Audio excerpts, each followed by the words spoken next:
Oi, gente, bem-vindos de volta. Só quem pode é a Carol, que estava com saudade. Eu estava, já faz um ano, não é mesmo? Mas enfim, o nosso episódio sobre hoje é a Segunda Guerra Mundial. Para a gente situar, nós temos que lembrar que a Alemanha perdeu a Primeira Guerra Mundial e quando ela perde, ela é sujeita a assinar o Tratado de Versalhes, que consistia em o pagamento de indenização à França e à Inglaterra, a extinção da marinha e a limitação do exército alemão.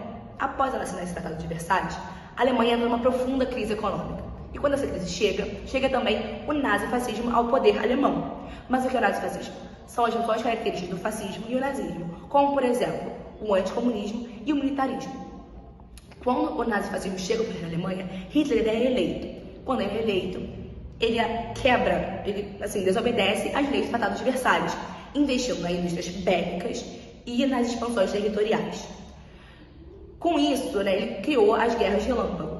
Nessas guerras ele invadiu a Áustria, os Sudetos e uma parte da Tchecoslováquia. E por fim ele invadiu a Polônia, mas não foi aceito pela Inglaterra e nem pela França.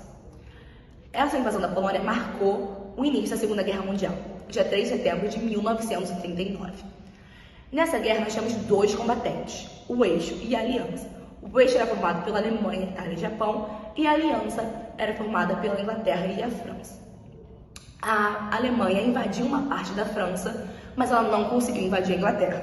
Portanto, a Alemanha quebra o pacto de não agressão com a URSS, invadindo a União Soviética. Mas isso foi um erro, porque a Alemanha perdeu na Batalha de Stalingrado.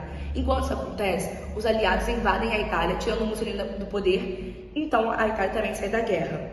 Esses três atos que eu falei, da quebra do pacto, a invasão da Itália e a perda na Batalha de Stalingrado, marcam a virada dos aliados. Então chega o dia D, que é quando os aliados resolvem fazer um ataque surpresa pelo oeste no porto da Normandia. Enquanto isso, os soviéticos avançam pelo lado leste e a derrota do lado eixo, na Segunda Guerra Mundial, se torna uma questão de tempo. Com essa derrota, o Hitler se suicida e a Alemanha se rende durante a Segunda Guerra Mundial. Bom, após a morte de Hitler, só sobrou o Japão no grupo do eixo, mas o Japão logo se rendeu após os Estados Unidos lançarem 2 bombas atômicas em cidades japonesas, em Nagasaki e Hiroshima. E essa bomba, essas 2 bombas causaram milhares de mortes no Japão. Portanto, algumas consequências da Segunda Guerra Mundial foram a criação da ONU, as mulheres foram introduzidas no mercado de trabalho europeu, já que os homens em idade economicamente ativa diminuíram muito após a guerra. Os Estados Unidos e a União Soviética se tornaram grandes potências mundiais e com isso deu início à Guerra Fria.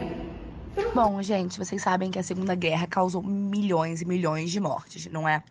E aqui nessa tabela mostra exatamente algumas dessas consequências. Após a chegada de Hitler no poder alemão, Hitler instaurou uma política de perseguição e segregação àqueles que não pertencessem à raça ariana. Os judeus foram proibidos de ter cidadania alemã, de frequentar o Sistema Nacional de Educação e proibidos a frequentar parques e restaurantes. Os judeus mais ricos, eles fugiram do país. Os judeus que não tinham condições financeiras, eles foram enviados para os guetos.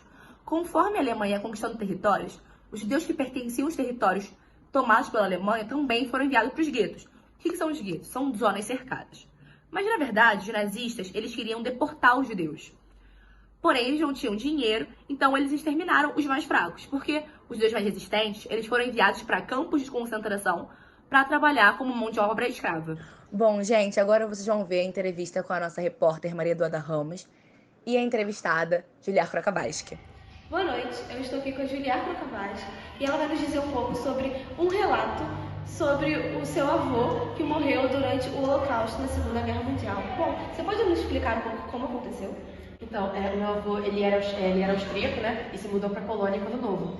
E ele se tornou um comerciante, judeu. Só que aí quando começou, a Segunda Guerra Mundial e tal, e o nazismo se espalhou pela Europa, o meu avô e meu pai foram capturados pelo exército nazista e foram levados para campos de concentração. E aí o meu avô acabou morrendo lá, acabou sendo morto lá porque ele não tinha mais forças físicas para trabalhar, forçado. Só que aí o meu pai sobreviveu e ele fugiu para o Brasil, onde conheceu a minha mãe. Você já visitou o campo de Auschwitz? Sim, eu já visitei sim. O que você sentiu quando você entrou lá? Então, eu fui com minha mãe porque meu pai não quis ir, quando ele viajou lá pra Polônia.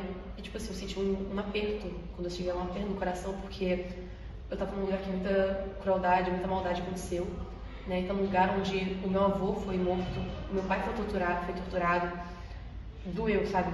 Bom, o que os campos de concentração faziam com essas populações? Bom, além de exterminar e matar muitas pessoas que iam pra lá, muitos prisioneiros que iam pra lá, eles forçavam as pessoas a trabalharem naqueles campos, aqueles que tinham mais força física. Eles trabalhavam forçado, que foi o caso do meu pai. Só que no caso do meu avô, que não tinha tanta força física para trabalhar, e vários idosos e crianças, que não tinham condições ainda, eles foram levados para o extermínio, né? Que eram câmeras de gás, que eles lançavam um gás lá que causava asfixia, né? Aí eles morriam por causa disso, por causa dessa asfixia. A conclusão do nosso grupo é que a gente tem que aprender com a história, principalmente com esse episódio, a não desumanizar as diferentes culturas existentes. E que foi um episódio muito triste, que nunca mais deve ser repetido.